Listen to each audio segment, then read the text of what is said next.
खबर आपको देंगे। रेंजर्स ने कराची के इलाके गार्डन और लियारी में कार्रवाई करते हुए 2 मुबैना भत्ताखोरों को गिरफ्तार कर लिया है। मुल्जिमान ने 10 लाख रुपए से जायद रकम ईरान में गैंग वॉर कमांडर सलीम चॉकलेटी के भतीजे को पहुंचाने का एतराफ भी कर लिया है। इस पर मजीद बात करेंगे डॉन न्यूज के नुमाइंदे आसिम खान से। आसिम खान, बताएगा इससे मुतालिक मजीद क्या तफसीलात सामने आई हैं?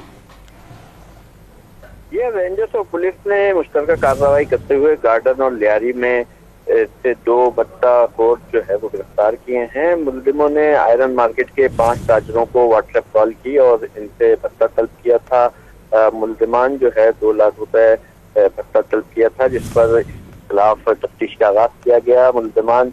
गिरफ्तार मुलजिमान जो है इन्होंने 10 लाख रुपए जो है भत्ता वसूल करके जो है वो अपने गैंगवार कमांडर को भी पहुंचाने का निर्देश किया है, जबकि इनसे दीगर तफ्तीश की जा रही है।